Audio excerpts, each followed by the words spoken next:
poquito acalorado, ¿verdad? Tanto movernos, cantar y aplaudir. Al menos yo tengo un calor tremendo. Bueno, pero pues que todo es para Dios, ¿verdad? Estamos aquí porque es su santo día, pues vamos a glorificarlo. Les invito que me acompañen a leer Efesios capítulo 2.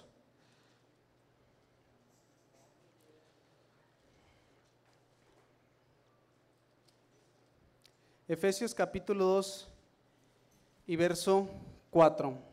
Dice en el nombre de Jesucristo: Empero Dios, que es rico en misericordia, por su mucho amor con que nos amó, aun estando nosotros muertos en pecados, dio su vida juntamente con Cristo, por gracia sois salvos, y juntamente nos resucitó y asimismo nos hizo sentar en los cielos con Cristo Jesús, para mostrar en los siglos venideros las abundantes riquezas de su gracia en su bondad para con nosotros en Cristo Jesús. Porque por gracia sois salvos por la fe, y esto no de vosotros, pues es don de Dios, no por obras, para que nadie se gloríe. Estamos aquí por gracia de Dios en este día, ¿verdad? Vamos a sentarnos, hermano. Gracias por la reverencia, ¿verdad?, que tenemos para nuestro Dios. El estar de pie, ¿verdad?, leyendo su palabra, el estar de pie alabándolo, es reverencia a nuestro Dios, ¿verdad? Porque no tenemos un Dios como los tiene el mundo. Tenemos un Dios lleno de victoria, ¿verdad? Un Dios todopoderoso.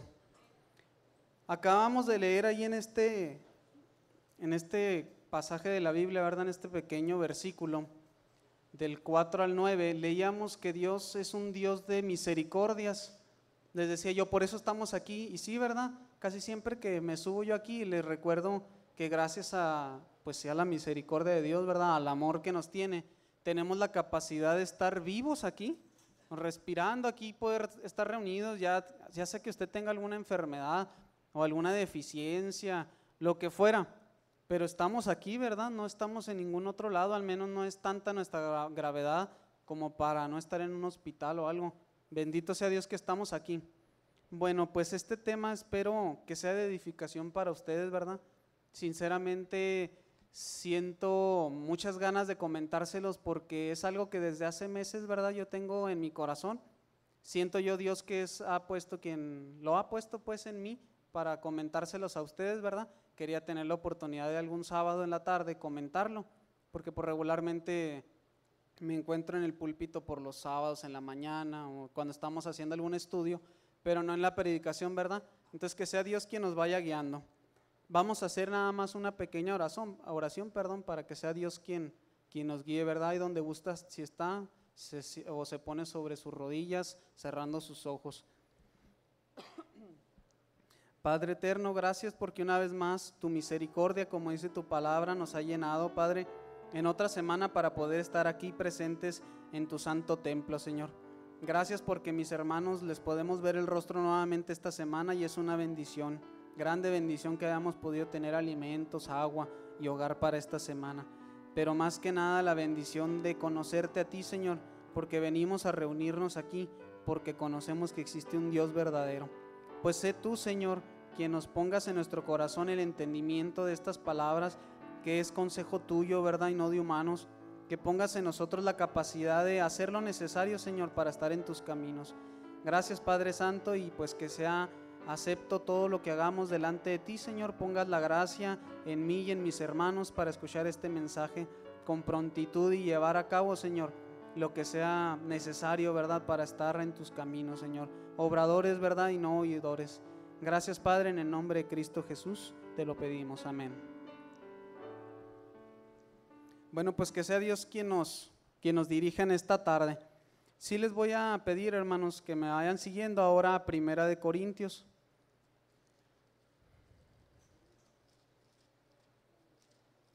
Primera de Corintios y capítulo 15.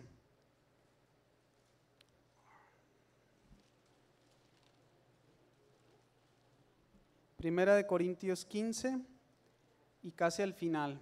No, perdón, hermanos, Primera de Juan. Sí les voy a dar esa cita, pero no todavía. Primera de Juan. Es que era para que no se durmieran. No, gracias a Dios la tarde está un poco calurosa, ¿verdad? Sí, al menos aquí sí se siente muy calurosa. pero yo sé que el tema es cortito y el tema es interesante. Dios quiera que estemos bien atentos, ¿verdad? Primera de Juan, capítulo 5, hermanos. No, le había dicho, pero me equivoqué. Primera de Juan, ¿sí? Capítulo 5 y verso 4. Porque todo aquello que es nacido de Dios vence al mundo, y esta es la victoria que vence al mundo, nuestra fe. Mencionábamos ahorita, ¿verdad?, que por la misericordia de Dios estamos aquí. No solamente nos da la salud y la capacidad de estar aquí, sino que nos da la victoria ante el mundo, ¿verdad? Cuando tenemos alguna afección, Dios nos da la victoria. No solamente nos da la victoria aquí en la vida, ¿verdad? También nos promete, es palabra suya, que después de muerto, ¿verdad?, aquellos que vencieren, ¿verdad?, les dará la corona de la vida. ¿No es así? Nos hace vencedores a quienes lo aceptamos desde este momento hasta la muerte, y vencer la muerte como lo hizo Él, ¿verdad? Bueno, quiero que para iniciar tengamos ese concepto de nuestro Dios, ¿verdad? Que a veces, como decíamos ayer en la tarde con mi hermano, a veces se nos olvida, ¿verdad? Venimos un ratito aquí y pues sí escuchamos de la palabra de Dios y luego ya nos vamos otra vez, como que regresamos al mundo, todo el trabajo, todo lo que tenemos que hacer, y regresamos otra vez el miércoles o el viernes, sábado. Escuchamos un poquito y sí, le queremos echar las ganas, pero como que el mundo nos jala, ¿verdad? Es un imán tremendo, ya sea por trabajo, necesidad, lo que fuera, ¿verdad? Pero estamos como que de un lado al otro en el mundo con Cristo, etcétera. Bueno, pero Cristo nos da la victoria ante eso, ¿verdad? Aquí mismo en tierra y después de la muerte. Si me acompañan al capítulo de Hechos, que la mayoría de este estudio se va a llevar a cabo ahí en el capítulo de los Hechos, en el libro, perdón, de los Hechos. Vamos al capítulo número 4.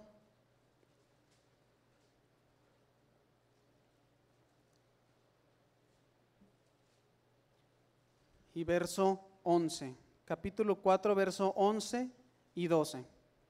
Este es la piedra reprobada de vosotros los edificadores, la cual es puesta por cabeza del ángulo, y en ningún otro hay salud, porque no hay otro nombre debajo del cielo dado a los hombres en que podamos ser salvos. ¿Tiene el mundo otros dioses? Los tiene, ¿verdad? Pero en ninguno más podremos ser salvos, en ninguno más nos da la victoria como nos la promete en tierra y después de la muerte. En ninguno otro hay misericordia como en Jesucristo, ¿verdad? ¿Tenemos un gran Dios o no tenemos un gran Dios? Es el Dios más grande que existe, por eso dice que es el Dios de dioses, Rey de reyes, ¿verdad? Sí hay dioses, pero ninguno como nuestro Dios, y tenemos que tenerlo bien en claro, que Él es el Dios más grande y más poderoso que existe, ¿verdad? Ahora sí, acompáñeme a Primera de Corintios.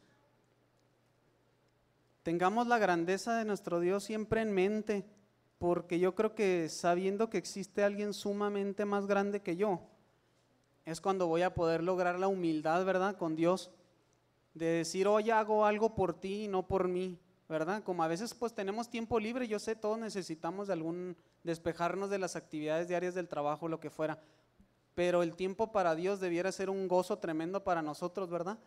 Dice que tenemos al Dios todopoderoso. Primera de Corintios capítulo 15 le dije, vámonos al verso 56. En el nombre de Jesucristo dice, ya que el aguijón de la muerte es el pecado y la potencia del pecado la ley, mas a Dios gracias, que nos da la victoria por el Señor nuestro Jesucristo. Así que, hermanos míos amados, estad firmes y constantes, y esto tómelo como si yo se lo estuviera diciendo a usted, ¿verdad? Dios se lo dice a usted, ¿no? Así que, hermanos míos amados, estad firmes y constantes, creciendo en la obra del Señor siempre, sabiendo que vuestro trabajo en el Señor no es en vano, ¿verdad? Con esto le quería hacer yo comentario, ¿verdad?, de que tuviéramos la grandeza de nuestro Dios, porque fíjese lo que dice el último comentario, ¿verdad?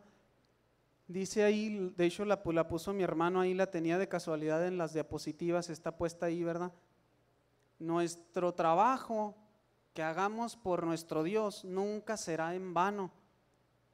Le comento yo una anécdota que pasó, bueno, es algo real que pasó, ¿verdad? Lo vi en un video en la semana y se lo comenté yo a mi esposa Egla. Le decía yo que se veía un video donde están como de un negocio que está así en la esquina y miraba hacia la banqueta de la calle y se veía la avenida, bueno, los dos carriles de ida y de regreso.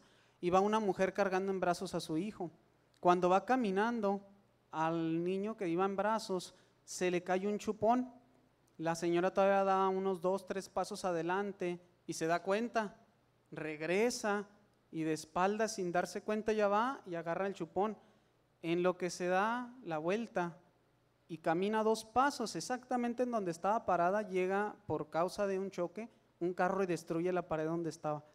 Si en ese momento no se le ha caído el chupón a su hija, muere la señora definitivamente, fue un choque fuerte, ¿verdad?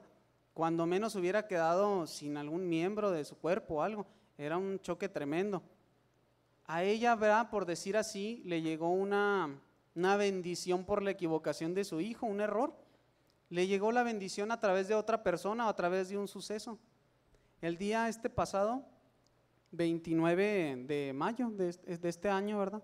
Sucedió también, fue en Latinoamérica, pero la verdad no recuerdo en dónde, no decía de hecho la noticia, pero iba una persona manejando un autobús de pasajeros de viaje, ya ven que es temporada de viaje y todo, iba el autobús manejando, cuando en la carretera por cuestión de la velocidad, a una de los carros, no se sabe de qué sea porque no se ve en el video, pero se desprende una lámina grandísima, una lámina del tamaño del púlpito, por decir así, y se ve que viene en contra del camión, destruye el parabrisas y al señor le da el golpe de lleno en el pecho, lo deja totalmente malherido, ¿verdad? De hecho herido de muerte, muere horas más tarde. Pero aún el Señor con ese gran golpe que recibe, en el primer momento que hace el Señor al recibir el golpe, es bajar la velocidad del autobús y va y lo estaciona, y al estacionarlo ya todavía voltea a ver si a los pasajeros están bien, y después de eso en la tarde él muere, ¿verdad? Pero imagínese la reacción de esa persona, lo primero que fue es salvar, ¿verdad?, a las demás personas, lo golpea, imagínese una lámina de metal, le fracturó yo creo que totalmente el pecho, el tórax. Entonces él aún así pensó en los demás, ¿verdad? Antes de decir, pues necesito ayuda o algo, no, va, estaciona conforme él puede y estaciona el autobús. Con esto le hago ver una cosa, ¿verdad? A veces la gente del mundo, ¿verdad? Como en este sentido el chofer, bueno, no sabrá Dios si sea cristiano, espero yo que lo haya sido, pero como en algunas de las ocasiones nos ponen un ejemplo, ¿verdad? De que las personas piensan más a veces en los demás antes que en uno, ¿verdad? Es decir, el no ser egoísta, eso es algo muy importante. Para nosotros los cristianos debe de serlo. ¿Por qué le digo? Porque a todos nosotros, tanto a usted como a mí, nos ha llegado el evangelio de manos de otra persona, o al menos de que yo me equivoque, ¿verdad?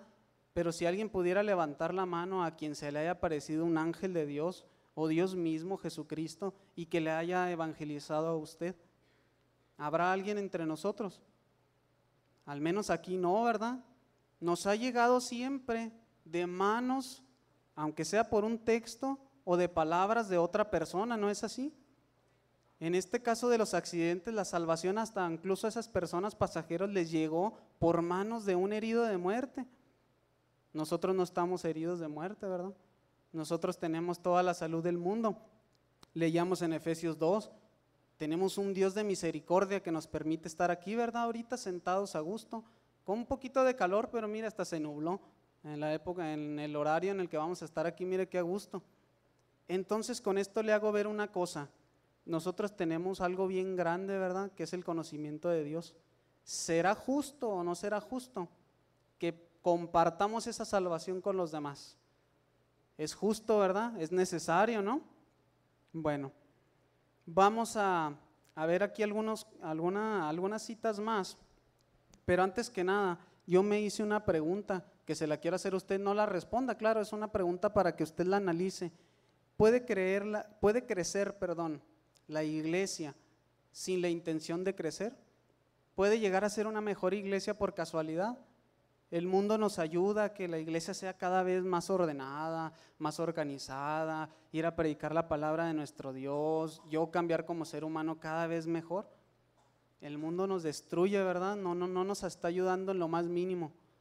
La pregunta yo creo que es muy sencilla de responder, ¿podrá crecer sola? No, ¿verdad? No puede la iglesia crecer si no hay la intención en la iglesia. ¿Quién es la iglesia? Y nosotros, ¿verdad? Dios Padre, Cristo y nosotros, ¿no es así? Entonces la iglesia no va a crecer si usted no tiene la intención, ¿verdad que no? Nunca, nunca lo va a hacer. Debe de haber una intención de compartir esta dicha que tenemos, esta dicha del conocimiento, pues, de su evangelio, precisamente. Bueno, le voy a leer lo que en el mundo se conoce como egoísmo, la definición. El egoísmo es anteponer el interés propio al ajeno, lo que suele acarrear un perjuicio a los demás. Fíjese, así lo dice el diccionario. O sea, anteponer lo que yo quiero antes que lo que necesitan o quieren los demás, pero incluso lo especifica, pero suele acarrear problemas siempre. O sea, es una actitud que no es en lo más mínimo beneficiosa para usted ni para mí, ni en el mundo. Imagínese, como cristianos, nos estará perjudicando bastante, ¿verdad? Bueno, me interesa que me acompañen a Gálatas.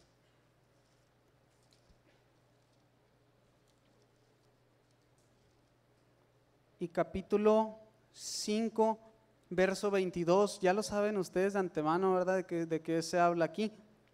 Dice: mas el fruto del Espíritu es caridad, gozo, paz, tolerancia, benignidad, bondad, fe, mansedumbre, templanza. Contra tales cosas no hay ley.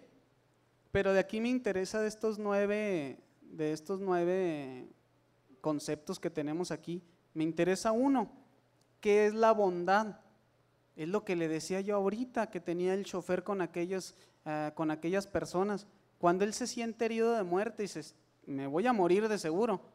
Si me dejo morir, se mueren todos conmigo. ¿Qué es lo que hace primero? Pues salvaguarda la vida de los demás, ¿verdad? Va y se posiciona en un lugar en donde no se dañen.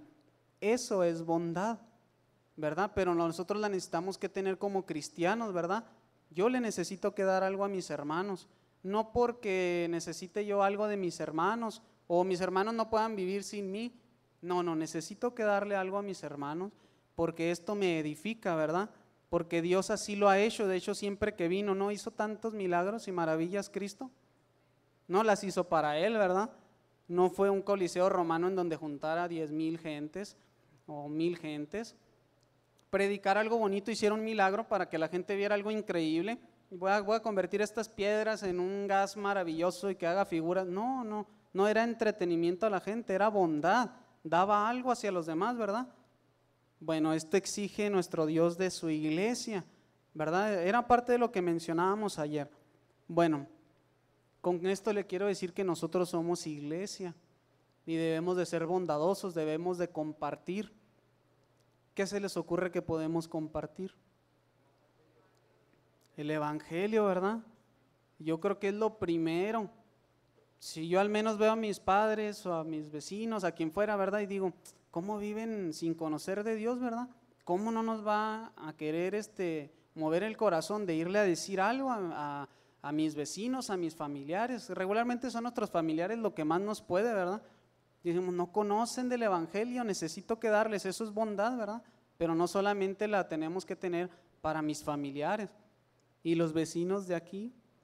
El otro día, creo que ayer fue, ¿verdad? Creo que me decía Egla: ¿y cómo ni con los cantos, verdad? Les llaman la atención a los vecinos, no sé, cómo no se redargullen ni a través de los cantos o que alcancen a escuchar algo, ¿verdad? La gente tiene su corazón muy endurecido. Pues nosotros tenemos que darles a ellos lo que necesitan, ¿verdad? Necesitan palabra. Una frase, ¿verdad? Aquí de la Biblia que usted ya la conoce, ¿verdad? ¿Por qué viene la fe? Por el oír, ¿verdad? Pero si las bocinas no alcanzan a estar tan potentes para que les lleguen los cantos, o mi palabra ahorita, la palabra de usted, bueno, que es la de nuestro Dios, necesitamos que hacer algo, ¿verdad que sí? Bueno, acompáñenme. Necesitamos que tener algo para compartir. Entonces vamos a Hechos. Les dije que ahí se iba a basar más que en otro libro, ¿verdad? Nuestro estudio. Hechos capítulo 20 y verso 30. Dice: en el nombre de Jesucristo.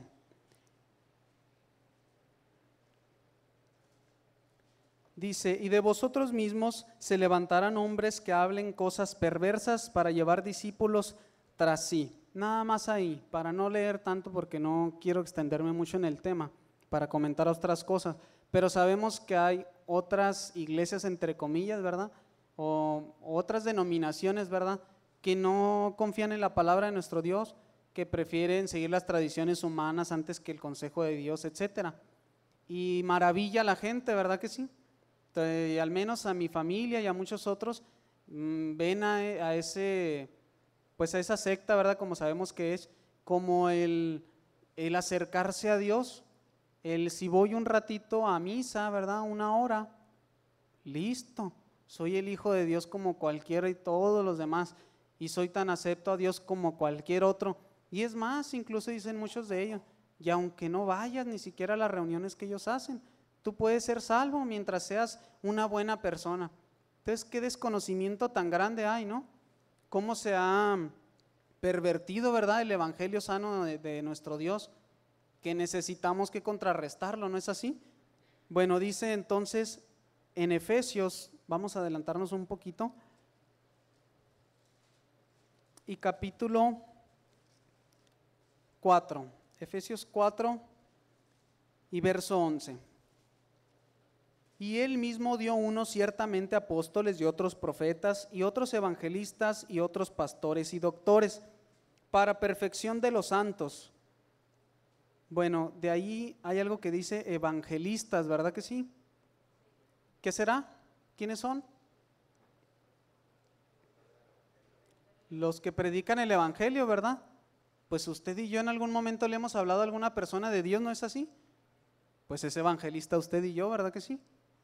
Dice que ¿para qué están ellos? Dice el 12, para perfección de los santos, para perfección suya y mía, para la obra del ministerio, ¿de quién? De Jesucristo, ¿verdad? Para edificación del cuerpo de Cristo, hasta que todos lleguemos a la unidad de la fe y del conocimiento del Hijo de Dios, a un varón perfecto, a la medida de la edad de la plenitud de Cristo, que ya no seamos niños fluctuantes y llevados por doquiera de todo viento de doctrina, por estratagema de hombres que, para engañar, emplean con astucia los artificios del error. Antes, siguiendo la verdad en amor, crezcamos en todas cosas en aquel que es la cabeza, a saber, Cristo. Entonces nosotros tenemos como que una responsabilidad grande, ¿verdad? Predicar la sana doctrina, ¿verdad? El santo evangelio de nuestro Dios, pero fielmente, ¿verdad? No una copia como la que hace el mundo. Bueno, para esto yo creo que debe de haber una disposición grande, ¿verdad? Les comentaba yo al principio que a mí me nació darles este estudio porque en realidad yo quiero hacer algo diferente, ¿verdad? Quisiera ver, no sé quiénes de ustedes, al menos de la última persona que conocemos aquí, que es Carlos, ¿verdad? Que vino y nos ha visitado últimamente. ¿Quién de ustedes honestamente siente gusto de que él está aquí? Honestamente, ¿verdad? ¿Quién siente gusto? ¿Podría levantar su mano? Bueno, bájela. ¿Y por qué no ese gusto, multiplicar ese gozo por mucho? Porque llegó él y a mí ciertamente me da gusto. Yo digo, bueno, ¿y por qué no más uno? ¿Por qué no puede ser Carlos y Pedro y Juan y María y etcétera? ¿Por qué no? Debe ser, ¿no? Entonces pienso yo que necesitamos que tener una disposición de ir a predicar ese evangelio. Es decir, si le ponemos el signo de igual, ¿verdad? Un sinónimo de lo que acabamos de leer, bondad. Necesitamos que tener bondad para que me duela saber que mi vecino no sabe nada absolutamente de esto y tenerle que ir a comunicar este evangelio. Para esto no es cosa sencilla. Bueno, yo al menos me pongo a pensar y digo, bueno, para empezar mi casa, mi hogar, ¿verdad? Mi casa que es la suya, ¿verdad? Necesita que ser una verdadera iglesia y templo. ¿A qué me refiero? Iglesia, porque la iglesia somos las personas, ¿verdad? Necesitamos que los que habitemos ahí en esa casa, si le vamos a ir a hablar el evangelio y queremos que esté sustentado por el poder de Dios, pues necesito que echarle ganas, ¿no? Que mi matrimonio sea realmente bueno, echarle ganas con mi familia, tratar de estudiar lo más que pueda la palabra de Dios para que en algún momento de veras Dios me dé la gracia de poder hacerlo, ¿no creen ustedes? Y que mi casa, el edificio, las paredes, etcétera, sea como el templo de Dios Igual que aquí no permitimos hacer cosas que no se deben. No, al menos yo no he escuchado a nadie decir aquí groserías, entrar con botellas de alcohol, estar fumando mientras está la predicación, etcétera, todo lo que ya conocemos. Nuestra casa debiera ser la misma, ¿verdad? Para que Dios de veras habite con nosotros y que podamos llevar el evangelio con poder, ¿verdad? Como Pablo decía, con la potencia de Dios, ¿verdad? Yo creo que solamente si mi familia da un buen testimonio, ¿con qué? Con oración, ¿verdad? Con conocimiento de Biblia, ¿no es así? El sana doctrina que hemos dicho, y sobre todo con lo que mencionamos ahorita en Gálatas, ¿verdad? Con la bondad, ese fruto del Espíritu, ¿verdad? Que solamente nos va a llegar si nosotros lo deseamos. Si yo le pregunto entonces con todo lo que le acababa yo de mencionar, ¿quién es entonces el responsable de hacer que crezca la iglesia? Pues no. Acompáñenme a Mateo capítulo 16.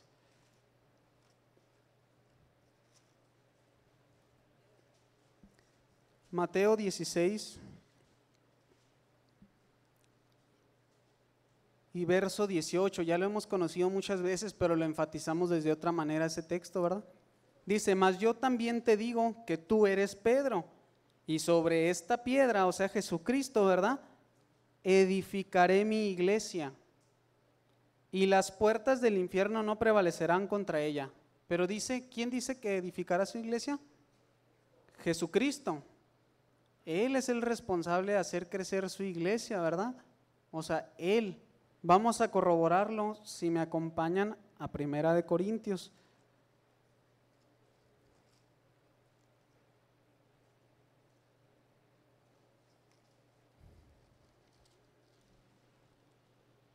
Primera de Corintios, en capítulo 3, verso 4. Escuche con relación a lo que le acabo de decir, ¿verdad? Que Cristo es el responsable de hacer crecer su iglesia, y vamos a relacionar esto. Dice, en el nombre de Cristo, porque diciendo el uno, yo cierto soy de Pablo, y el otro, yo de Apolos, ¿no sois carnales? ¿Qué pues es Pablo y qué es Apolos? Ministros por los cuales habéis creído, y eso según que a cada uno ha concedido el Señor. Yo planté, Apolos regó, mas Dios ha dado el crecimiento. ¿Quién ha dado el crecimiento? Nuestro Dios. Así que ni que el que planta es algo, ni el que riega, o sea, ni los que van a predicar el evangelio, ¿verdad? No son nada. Dice, sino Dios que da el crecimiento. Perdón, y el que planta y el que riega son una misma cosa, aunque cada uno recibirá su recompensa conforme a su labor. Porque nosotros, coadjutores somos de Dios, y vosotros labranza de Dios sois, edificio de Dios sois. Entonces realmente nosotros participamos en la obra, sí, pero aquí bien claro lo dice, ¿verdad? La gente no era ni de Apolo, ni de Pablo, ni van a ser de Adriana, ni de mi hermano Rafa, ni de Eric, ni de nadie, ¿verdad? Van a ser de Cristo, ¿verdad? Nosotros podemos dar la palabra, pero Cristo es quien se encarga de hacerla crecer, ¿verdad? En el corazón de nosotros. ¿Quién es el responsable? Jesucristo. Pero fíjese, ahí es donde viene como la enseñanza más bonita. ¿Cree usted que Jesucristo pudo haber venido a predicar el evangelio sin necesitarlo a usted? Por supuesto, Él es el Dios todopoderoso. Él pudo haber venido y hacerles ver inmediatamente que Él era el Dios todopoderoso sin necesitarlo a usted, ni a los 12 apóstoles, ni a nadie, porque si con la palabra fuimos formados, ¿no podrá Él con su poder darnos a conocer su evangelio? Por supuesto, pero fíjese ahí la enseñanza que le digo. Qué maravillosa bondad de Dios que lo quiso hacer participante a usted de la carrera y darle la victoria junto con Él, ¿verdad? No dijo, Él no vino y hizo todo, sino que dijo, bueno, en lo antiguo vino con los apóstoles y les empezó a decir, seguidme, ¿verdad?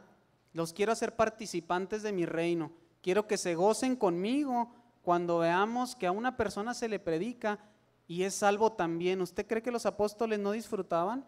Como nosotros podemos gozar de decir, Carlos ya van muchas veces que ha venido.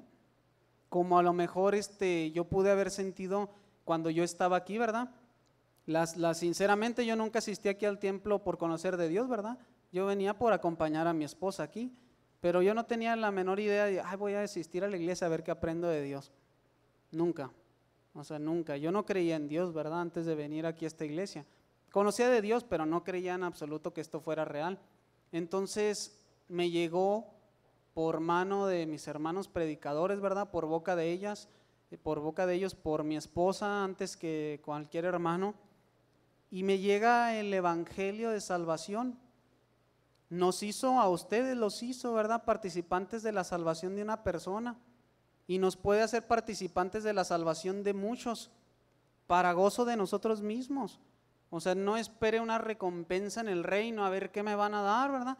Por eso le decía yo, sinceramente, ¿quién se goza de ver a mi hermano Carlos aquí? Muchos. Y yo sé que nos podemos seguir gozando aún aquí en vida. Bueno, pues tenemos una tarea muy bonita, ¿verdad? Dios es el que da el crecimiento, pero usted y yo podemos ayudar a regar y a sembrar. ¿No es así? Vamos a disfrutarlo porque es un gozo tremendo, pienso yo. Bueno, aquí un detalle que fíjese, ¿quiénes serán los más capacitados aquí en la iglesia para hacer crecer la iglesia? Todos, ¿sí? Yo me puse a analizar algo y la verdad no creo que seamos todos, o sea, sí creo que todos, pero pasa algo. Le comento yo, por ejemplo, en mi trabajo, quienes regularmente tenemos las ganas de estar haciendo una falla en la escuela. La biblioteca cuando yo llegué no funcionaba, o sea, era una bodega, estaba así, no había ni siquiera orden en los libros y ni habían más cosas de otras cosas que libros. Cuando llegamos ahí, pasaron 2 años, pues ya hasta que me desesperé, ¿verdad? Porque hasta en muchos de los libros nos pide que vayamos a la biblioteca, a recoger material, etcétera. Y yo veía que esa biblioteca no funcionaba en lo más mínimo. ¿Quiénes fueron los que echaron a andar la biblioteca? Los jóvenes, porque los que ya tenían mucha edad decían, pues ya para qué, en 2 años me jubilo, ni voy a terminar de arreglarla ni verla funcionar cuando ya me voy a jubilar. Y muchos de otros ya estaban cansados o más empeñados en su trabajo, en lo personal, que querer ayudar a lo demás. Fíjese que Jesucristo cuando vino por los apóstoles no vino por puros ancianitos, ¿verdad que no? Eran pescadores, jóvenes fuertes, ¿no es así? ¿A qué edad empezó Jesucristo a predicar su evangelio? Jovenazo como yo, ¿verdad? Tengo 30 recién cumplido. Bueno, pero a lo que me refiero es que en verdad no eran gente grande, ¿no es así? Eran jóvenes con mucha fuerza, ¿no es así? Bueno, pues aquí yo también veo muchos jóvenes, ¿verdad? Algunos de mi edad, otros poquito más, otros poquito menos, pero hay mucha fuerza de trabajo aquí, ¿verdad? En cuanto a lo que espiritualmente estamos hablando. Bueno, vamos entonces a que me acompañe nuevamente a capítulo 2 de Hechos. Entonces si se da cuenta, Dios lo está haciendo ayudante, porque Él así lo quiso. Quiso hacerlo a usted y a mí compañeros de trabajo, compañeros de la obra, porque Él lo pudo haber venido a hacer solo, ¿verdad? Dice, no le dije capítulo, Hechos 2, verso 47. Dice, alabando a Dios y teniendo gracia con todo el pueblo, y el Señor añadía cada día a la iglesia los que habían de ser salvos.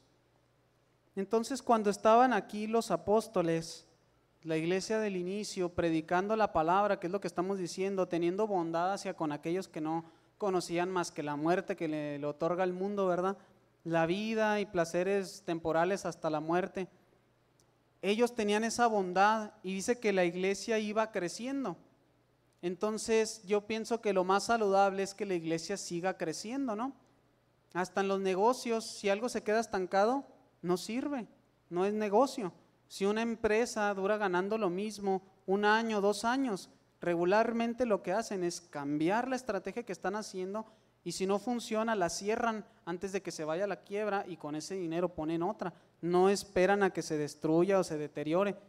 Pues nosotros yo creo que si estamos a lo mejor notando que no está creciendo nuestra iglesia, algo está pasando, ¿no?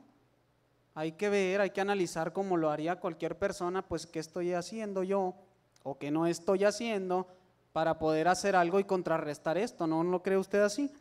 Dice que la iglesia crecía, y no solamente en números. Vamos a checarlo ahí en Hechos 2:41, ahí enseguidita. Dice: así que los que recibieron su palabra fueron bautizados y fueron añadidas a ellos aquel día como 3,000 personas. Fíjese qué barbaridad, 3,000 personas. En Hechos 4:4, ahí a un lado de su vista, dice: mas muchos de los que habían oído la palabra creyeron, y fue el número de los varones como 5,000. Y en Hechos 5:14, aquí enseguidita, dice: y los que creían en el Señor se aumentaban más, todavía después de todas esas cantidades, más. Gran número así de hombres como de mujeres. Era un gran número, ya no eran ni 2,000, ni 1,000, ni 5,000, decía gran número, seguía creciendo enormemente la iglesia. Esa es la enseñanza que nos dejó la iglesia, ¿no? Yo creo que he escuchado aquí muchas veces, yo creo que por boca de todos los que se han subido aquí al púlpito, en decir que debemos de seguir las sendas antiguas, ¿no es así? Que debemos de continuar con aquellas enseñanzas que nos dejaron los apóstoles, la iglesia del principio, cómo compartían todo, etcétera. Pero no nomás eran buenos entre los de la misma iglesia, ¿no? También tenían bondad para con aquellos que no eran de la iglesia. Deberíamos entonces, es una pregunta, ¿seguir el ejemplo de ellos? Acompáñenme a Hechos 4:34, ahí atrásito. Porque no solamente crecían en número, dice que ningún necesitado había entre ellos, porque todos los que poseían heredades o casas vendiéndolas traían el precio de lo vendido. Y esto lo hemos comentado, ¿verdad? Que qué grande unión tenían como para hacer esto, incluso en lo material, que es en lo que regularmente ponen sus ojos, ¿verdad? La mayoría de la gente que no conoce de Dios. Y es en lo que batallamos muchos de los que luego somos cristianos y no queremos desapercibirnos de todo eso que teníamos en el mundo, ¿verdad? Nos cuesta mucho, a lo mejor dejar alguna de las cosas materiales. En Hechos 2 y verso 38 al 40, de antemano ya lo sabe, ¿verdad?, cuál es el texto, pero no lo voy a enfatizar en conforme al bautismo. Dice: y Pedro les dice: arrepentíos y bautícese cada uno de vosotros en el nombre de Jesucristo para perdón de los pecados, y recibiréis el don del Espíritu Santo, porque para vosotros es la promesa, y para vuestros hijos, y para todos los que están lejos, para cuantos el Señor nuestro Dios llamare. Y con otras muchas palabras testificaba y exhortaba diciendo: sed salvos de esta perversa generación. Aquí hay dos situaciones. En el verso 39 les dice: y para los que están lejos, para cuantos el Señor llamare. Pero ¿cómo los va a llamar si ahorita no levantó nadie la mano? Nadie dijo que un ángel de Dios vino a predicarle el evangelio, ni Jesucristo mismo. Necesita que usted y yo, ¿verdad?, ser la voz portadora del evangelio. Y dice el 40: y los exhortaba diciendo: sed salvos de esta generación. O sea, los estaba exhortando, pidiéndoles que dejaran de ser partícipes del mundo y se hicieran participantes de la santidad, ¿verdad? Cada día echarle pues un poquito más de ganas, ¿no? Así como lo decimos en palabras más coloquiales. Ahí en Hechos capítulo 2 y verso 46 dice: y perseverando unánimes cada día en el templo y partiendo el pan en las casas, comían juntos con alegría y con sencillez de corazón. Y entre ellos había humildad y había tolerancia, no me supongo, si estaban compartiendo el pan y compartían muchas cosas, había tolerancia entre ellos. O sea, la iglesia iba creciendo no en números, sino en todo sentido, ¿verdad? Así debiera ser la iglesia el día de hoy, ¿no cree? Cuando yo estaba leyendo todo eso, yo decía: no, pues ahora sí me la puse muy difícil, ¿no? Decimos que desde la casa, en el trabajo dar buen testimonio, que mi casa como edificio sea un templo, que yo como parte de la iglesia sea santo. Dije: no, pues estoy en aprietos, ¿verdad? O sea, realmente es algo difícil de hacer. Aun cuando usted tenga la intención de hacerlo, es complicado. Y cuando estaba leyendo esto, ¿sabe qué se me vino a la mente? Cuando yo tenía a lo mejor unos 12 años ya en la secundaria, mis papás me regalaron un libro que se llamaba Los 7 hábitos de los adolescentes altamente efectivos. Pues cómo me habrán visto mis papás, ¿verdad? Para que me regalaran ese libro, digo, ¿en qué condiciones habré estado? Bueno, pues gracias a Dios, de algo me sirvió ese libro, porque recordé de ese libro una cosa, que decía que uno de los pasos que uno debiera tener para el éxito de cualquier cosa que usted trate de emprender en la vida, no dé pasos agigantados porque no va a llegar, se va a cansar. Antes de llegar a la meta, si por decir así los que van corriendo en una competencia de carreras le dan el sprint, toda la velocidad al inicio de la carrera, no llegan al final antes que los demás porque se van a cansar antes. Pero si se va tan despacito que dice, para no cansarme y no me va a quedar como los del sprint a la mitad, pues tampoco va a llegar a tiempo, le van a ganar la carrera. Decía, es mejor dar un paso firme, ni muy grande, ni muy chiquito. Así va a paso firme y si ve que puede, ok, empuje un poquito más. Si ve que no se cansa, mantenga el paso. Y de una u otra manera va usted a tener la condición física o mental para lograr lo que usted necesite. Yo lo he visto 1000 veces en las dietas, ¿eh? El lunes ya empiezo la dieta, ¿verdad que sí? No, ya el lunes, nomás ahora porque es sábado y domingo, vamos a comer y luego ya el lunes empezamos, no, 0 grasas, puros vegetales, pura lechuga, puras verduras, no nada de carnes, trae mucha colesterol, etcétera. Y se quiere privar de todo de a golpe, que no pasa ni un día a veces ni 2, cuando ya regresó a las hamburguesas, ¿sí me explico? De un paso tan grande se cansó en un día o 2, ya no lo pudo hacer. O a veces dice, no, pues da pasos chiquitos. Bueno, mañana, ya mañana. Ahorita me como unas galletas y una hamburguesita, una chuleta, lo que sea. Antes me comía 2, nomás una. Y da pasos tan pequeños que nunca realmente toma la decisión y nunca cambia. ¿Con qué sentido le digo esto, verdad? Se nos hace difícil ir a predicar 10 horas seguidas en el solón. A cualquiera se nos va a hacer difícil, ¿no? Pero ¿qué tal que si empezamos con pasos que podamos nosotros mantener y que podamos predicarle el evangelio a las personas sin que nos cansemos, sin que nos fatiguemos en el primer día y queramos dejar la obra de Dios, pero tampoco tan poquito que diga, mañana salgo. Mira, es que ya al cabo ya hice aquí un tema que le va a dar, pero mañana porque ahorita el sol, no hombre, dijeron que estamos a 40 grados afuera, entonces mejor mañana que me dice que está nublado. A un paso en el que podamos hacerlo, ¿no cree? Sí se puede. Dice ahí en el conocimiento de la palabra de Dios, también ellos estaban creciendo. Ahí en el mismo capítulo de Hechos 2, pero verso 42, dice, y perseveraban en la doctrina de los apóstoles y en la comunión y en el partimiento del pan y en las oraciones. O sea que ellos también crecían en cuanto al estudio, ¿verdad? ¿Cómo aprendían de la palabra de Dios? Pues por estar allá sentados un rato descansando. No, ¿verdad? Hay que estar a un paso firme, ¿verdad? Tal vez no corrían todos, tal vez no todos tenían la misma condición de la que estamos hablando, pero iban a un paso firme todos, dice que eran todos unánimes, todos tenían el mismo conocimiento, iban y le predicaban entre todos a las personas, etcétera. Bueno, puse yo como un subtítulo así en la predicación, que era de lo que hablamos el día de ayer en la noche con mi hermano aquí Medrano.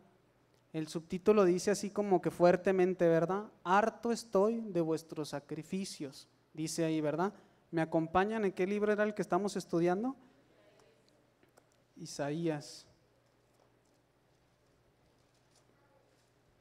Y decía mi hermano también, ¿verdad?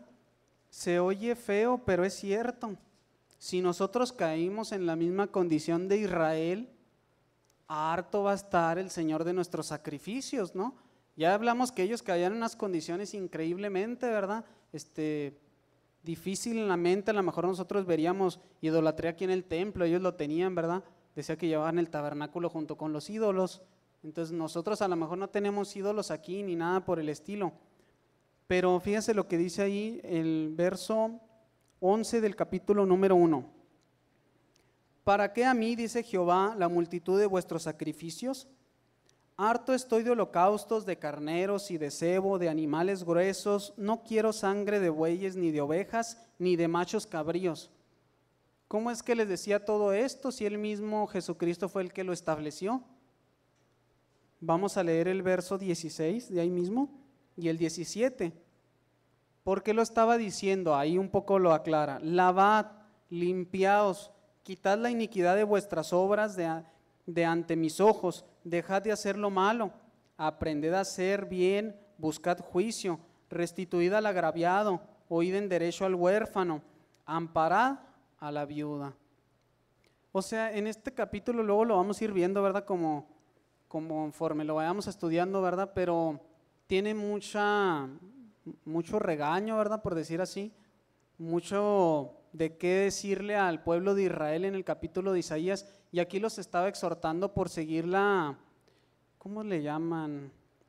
La liturgia, creo que le llaman, como la manera en que se hacían todas las cosas, pero por hacerlas, o sea, por seguir el protocolo, vaya, no porque de veras de corazón fueran a sacrificar un animalito y decir, híjole, pues con todo mi sentido yo estoy entendiendo que fallé y estoy sacrificando porque Cristo va a venir a morir por mí, por eso tengo que matar a este corderito.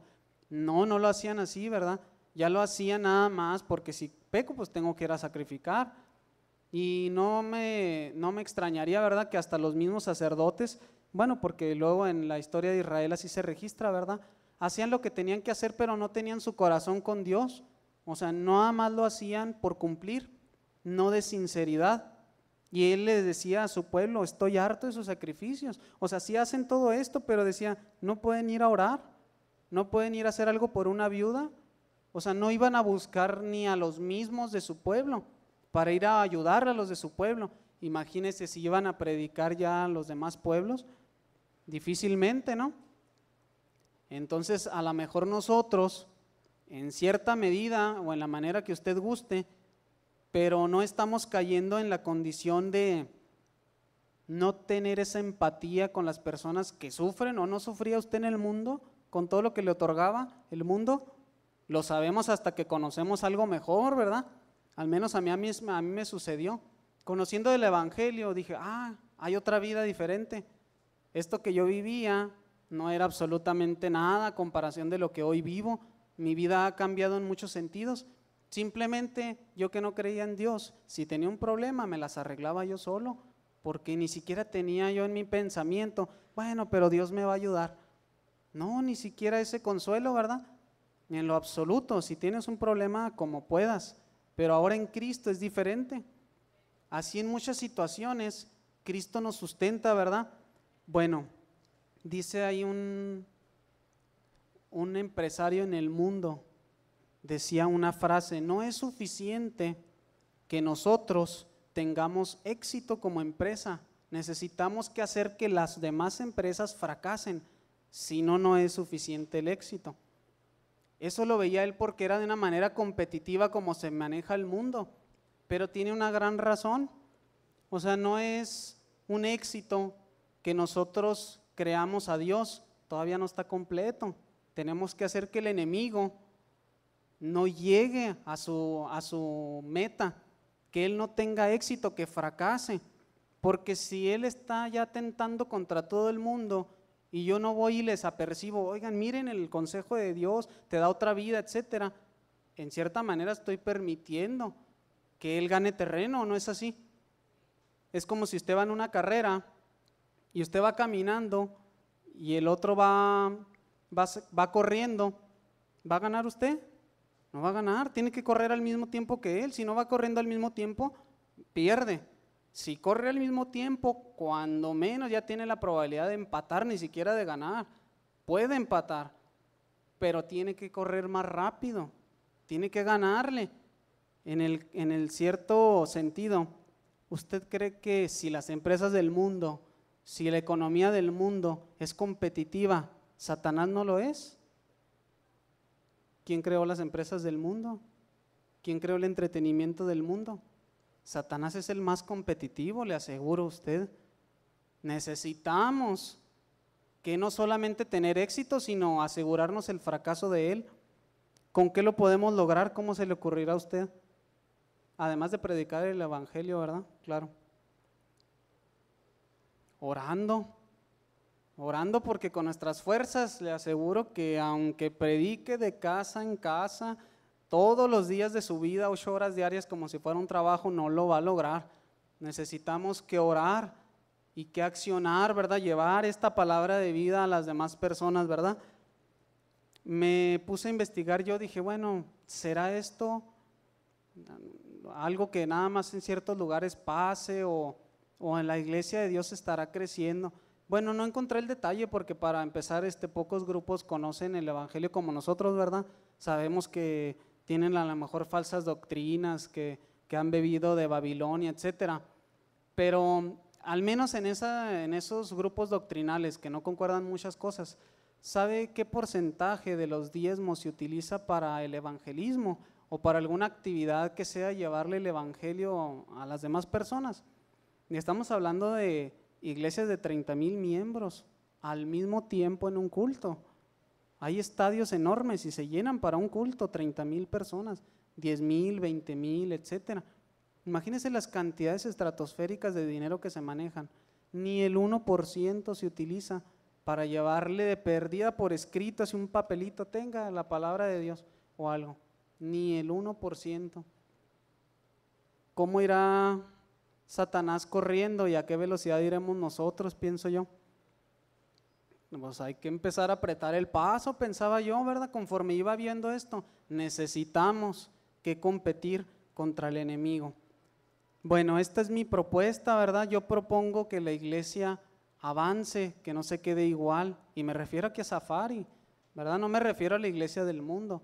O sea, en este momento me dirijo a usted, ¿verdad? Y yo que soy parte de la iglesia, necesitamos que ver más Carlos aquí, en el buen sentido, más gente nueva, de su familia, de la mía, de todos vecinos, gente que no conozcamos en la vida, pero que conozcan de esto que usted y yo ya conocemos y que disfrutamos y venimos a cantar 30 minutos y es un gozo cantarle a nuestro Dios. ¿Y por qué no puede tener eso otra persona además de yo? Eso es egoísmo, ¿verdad? Que sí es lo que le decía ahorita, anteponer mi beneficio al de las demás personas. ¿Y qué tal si le dedicamos a empezar a pasos pequeños 1 hora a la semana? Que le dedique, no sé, y no digo pasos agigantados, vámonos todos y predicar a casa en casa, y a lo mejor para algunos es difícil, o a lo mejor yo no sé hablar, pero sé escribir, puedo hacer un tema chiquito, puedo imprimirlo y lo puedo repartir, a lo mejor sé hacer algún programa en la computadora y de esa manera publicar los temas de Dios, o de alguna otra manera, ¿verdad? Bueno, lo enumeré yo así. Necesitamos liderazgo con visión, ¿verdad? ¿Qué se refiere esto? Liderazgo no me refiero a mi hermano pastor, ¿verdad?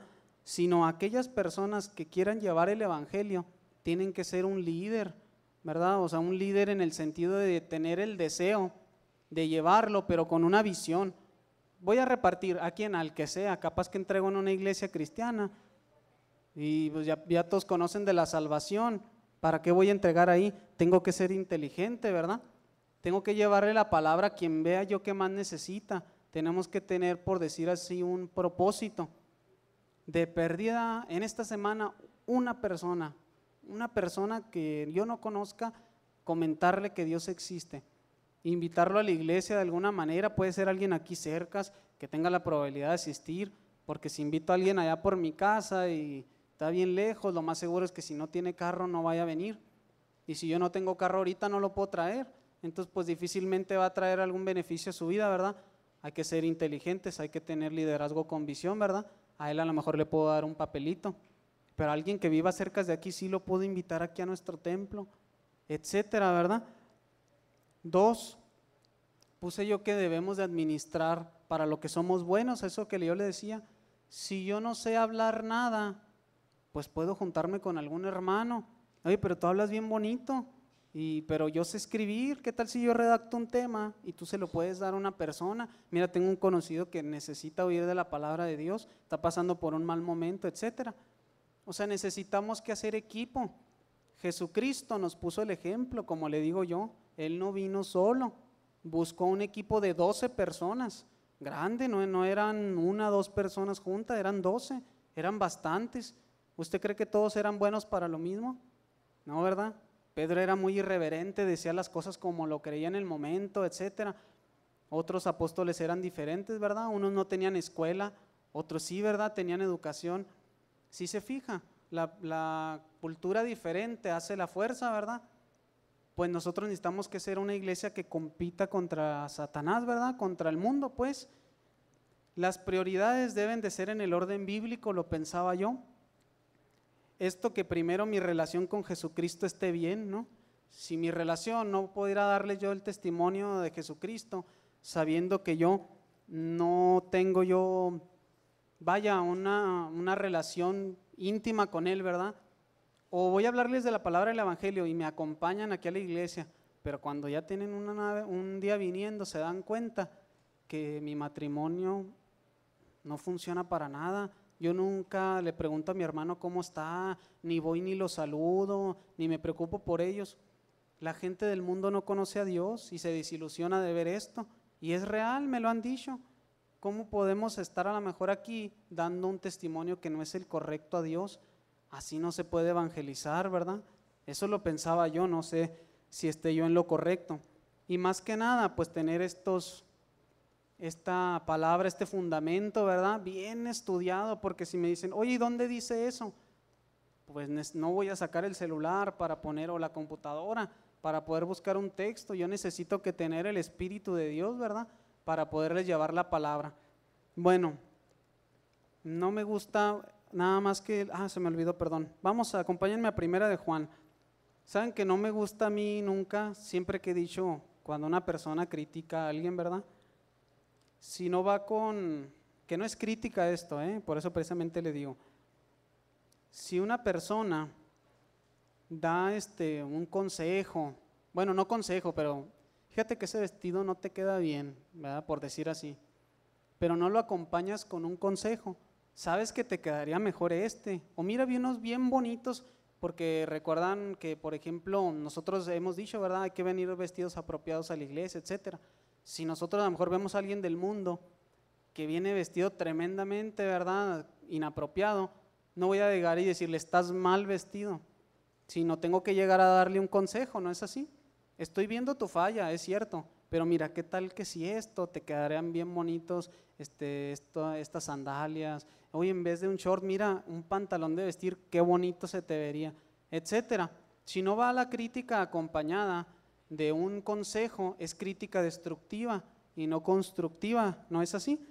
Entonces, en Primera de Juan, capítulo 4 y verso 8.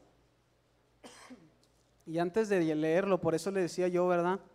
Le decía yo, tenemos que hacer algo por Safari, pero si yo no hago nada, estoy criticando, ¿no? O sea, le vengo a decir que estamos fallando, pero yo no estoy haciendo nada, estoy criticando, eso sería crítica destructiva, ¿verdad? A lo mejor en mis posibilidades, porque no soy diseñador ni nada por el estilo, pero hice unas tarjetitas, unas invitaciones para entregarlas aquí en los vecinos. No le pido que me acompañe en esto, ¿verdad? Yo lo pienso hacer solo. O sea, de hecho no pensaba ni comunicárselo a usted, sino que se dio el tema en esta semana. Justamente ayer acabé de hacer las invitaciones, una invitación con un tema que lleva dentro en unas fotografías, en una bolsita de celofán. Y atrás tiene un tema muy bonito que se llama ¿qué hace sonreír a Dios? Si a lo mejor alguien de los que no conocen a Dios dice, pues mira qué dirá aquí, tal vez si alguno de ellos lo abre y lo lee, pues será de bendición para su vida, ¿verdad?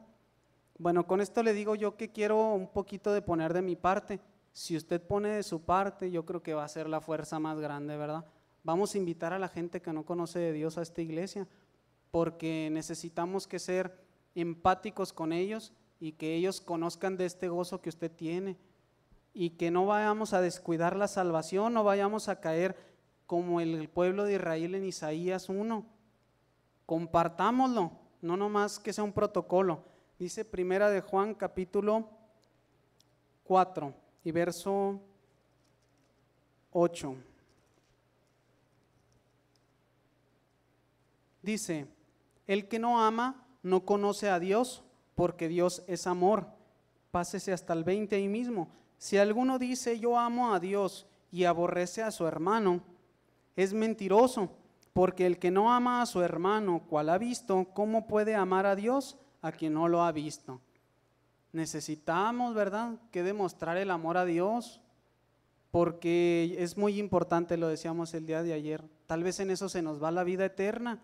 Mi hermana Adriana nos dio un tema bien bonito, ¿verdad?, cuando fue la vigilia, algunos de ustedes no lo comentaron, pero en las 10 vírgenes todas eran la esposa de Cristo, todos eran hermanos, los que nos decimos ser salvos, pero unos no tenían suficiente aceite y no se fueron con el esposo, y otros sí, aún de la que ya eran esposa de Cristo, ¿verdad?, de las esposas.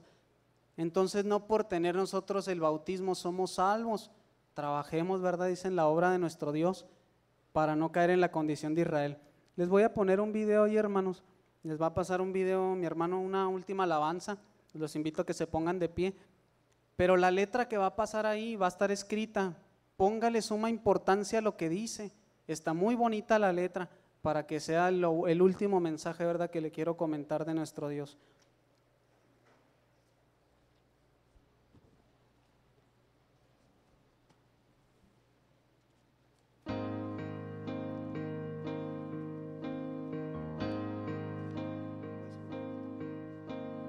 Cada vez si se la sabe la más puede entonar. violencia,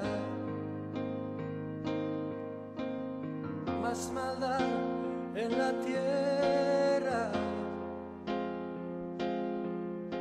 Parece que el amor ha muerto y la locura reina sobre la humanidad.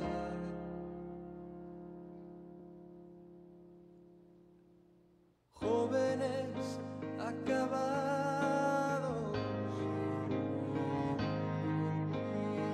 niños abandonados,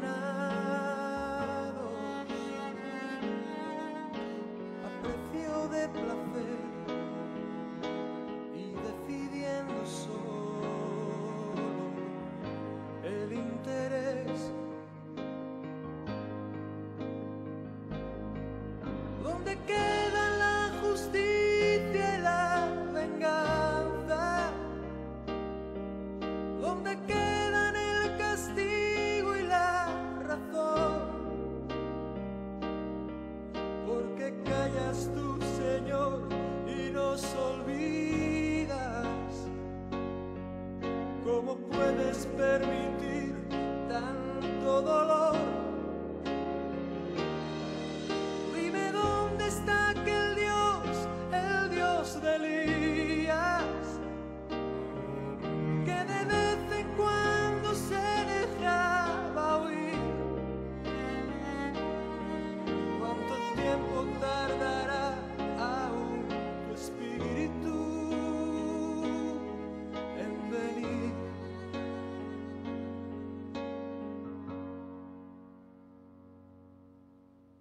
Necios como niños, torpes cachorrillos, como nos gusta jugar y nos gusta preguntar aquello que hace tiempo sabemos ya.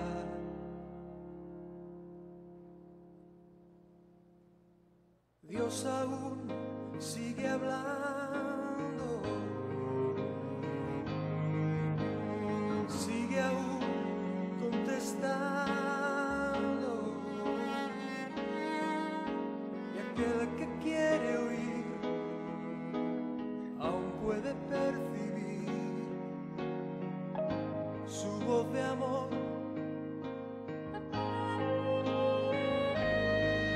¿Cómo puedo derramar yo de mi espíritu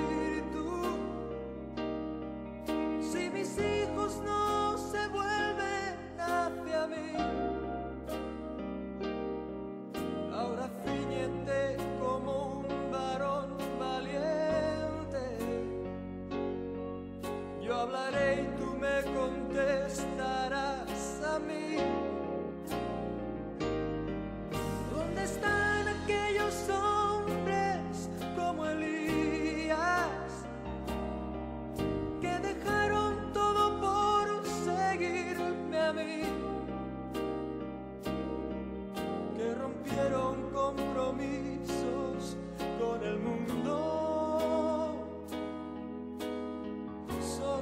solo por agradarme a mí. ¿Dónde están aquellos tres que en Babilonia prefirieron ser quemados a ceder?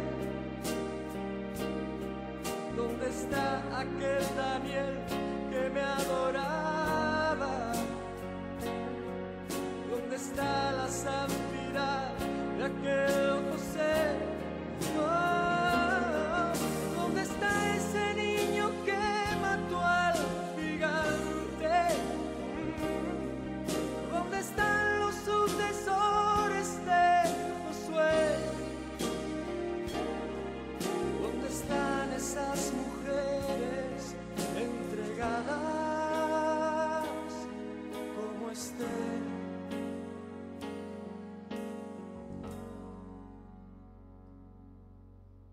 Jóvenes acabados,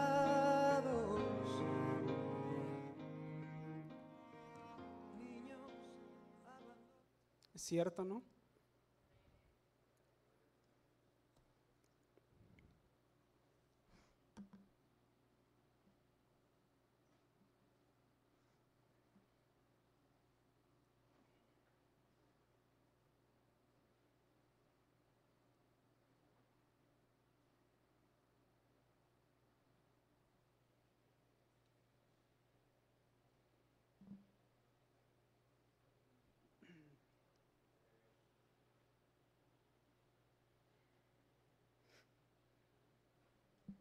Ay, disculpen, hermanos.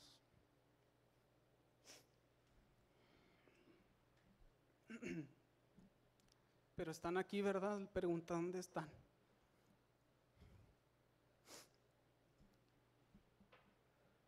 El canto pregunta, ¿dónde están? ¿Está usted aquí?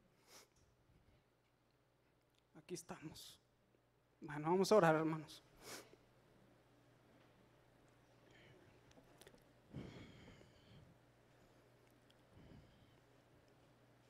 Padre Santo, Dios eterno, gracias, Señor, que nos permites estar otra tarde aquí, Señor,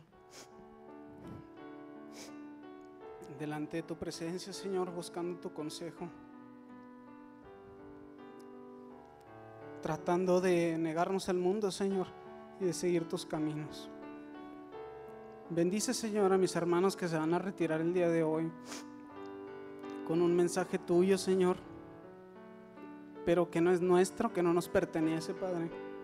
Te ruego pongas en el corazón de mis hermanos el llevar este mensaje, Señor, a todas las personas que lo necesitan. Que nos des la oportunidad de ser esos valientes que exige tu palabra, Señor. Y yo sé que has puesto todo en nosotros, Señor, para que sea así. Y aquellas personas que no han decidido entregar tu vida, que no conocen ese gozo enorme, que lo conozcan, Señor, pronto. Te rogamos que nos despidas con toda la bendición, Señor, para esta semana, tener un propósito para ti, Señor. Mi propósito es entregar unas cuantas invitaciones, Señor, y que sea el propósito de mis hermanos hacer lo mismo, invitar a alguien que no conozca del Evangelio, o que quizás esté entre el mundo y entre el conocimiento de tu Evangelio, Señor, que pueda estar presente aquí en días futuros. Gracias, Señor, y te rogamos seas con nosotros en el nombre de Cristo Jesús. Amén. Pasa a vosotros, hermanos.